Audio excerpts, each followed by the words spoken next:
Haribabu Garu, and I also extend my warm greetings to all the dignitaries on the dais, esteemed alumni, faculty in front of me, and my dear students. 2014లో రాష్ట్ర విభజన జరిగింది. కట్టు బట్టలతో మెడబట్టి మనందరినీ బయటికి గెంటేశారు. రాజధాని ఎక్కడ ఉండాలో చెప్పలేదు. ముఖ్యమంత్రి గారు కూర్చున్న కనీసం కుర్చీ లేని పరిస్థితి. సచివాలయం లేదు, అసెంబ్లీ లేదు. అలాంటి పరిస్థితుల్లో మనం మన ప్రయాణం ప్రారంభం చేశాం. కానీ ఆ రోజు మనకి 2 బ్రాండ్లు వచ్చినాయి. ఒకటి ఆంధ్ర యూనివర్సిటీ, రెండోది మన బ్రాండ్ చంద్రబాబు నాయుడు గారు. ఇక్కడున్న మీ అందరు తెలుసు, ఆ రోజు తొలి క్యాబినెట్ మీటింగ్ ఆంధ్ర యూనివర్సిటీలో మనం ఏర్పాటు చేసుకుంటాం జరిగింది. అంతెందుకు భాష ప్రయుక్త రాష్ట్రాలు ఏర్పడినప్పుడు తొలి అసెంబ్లీ సమావేశాలు కూడా ఆంధ్ర యూనివర్సిటీలోనే ఏర్పాటు చేసుకుంటాం జరిగింది.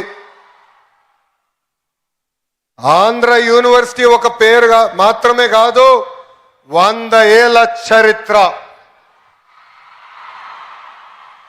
స్వాతంత్రం వచ్చే ముందల తెలుగు ప్రజలు పోరాడి ఆంధ్ర యూనివర్సిటీ సాధించుకుంటాం జరిగింది.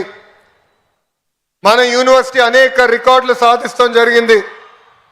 భారతదేశంలోనే వన్ ఆఫ్ ద ఓల్డెస్ట్ యూనివర్సిటీగా ఈరోజు మన ముందల నిలబడుతుంది.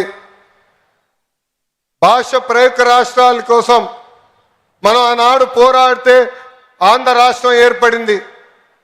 అదేవిధంగా తెలుగు ప్రజల కోసం ఆంధ్ర యూనివర్సిటీ మనం ఏర్పాటు చేసుకుంటాం జరిగింది. నేను కార్నిగీ మెలన్ స్టాన్ఫర్డ్లో చదివిన వాడిని. కానీ ఈరోజు మిమ్మల్ని అందరూ చూస్తే అసూయపడుతున్నా, ఇక్కడ ఆంధ్ర యూనివర్సిటీలో చదువుంటే ఎంత బాగుండేదని. పక్కనే విశాఖ బీచ్ రోడ్, అద్భుతమైన ఫ్యాకల్టీ. అంతెందుకు ఆంధ్ర యూనివర్సిటీ స్టూడెంట్స్ జోషే ఈరోజు అదిరిపోతాం జరుగుతుంది.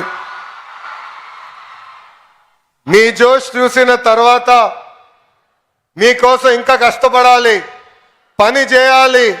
రాబోయే 100 సంవత్సరాల చరిత్ర మనందరం కలిసికట్టుగా సృష్టించాలని ఈ సభాముఖంగా కోరుతున్నాం.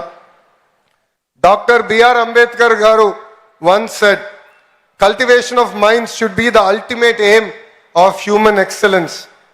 ఆంధ్ర యూనివర్సిటీ చరిత్ర వెనుక ఎంతో మంది త్యాగం ఉంది, ఎంతో మంది పోరాటం ఉంది, ఎంతో మంది కష్టం ఉంది. సిఆర్ రెడ్డి గారు మొదటి వైస్ ఛాన్సలర్ గా ఒక క్లియర్ డైరెక్షన్ ఆయన మనకు అందిస్తాం జరిగింది.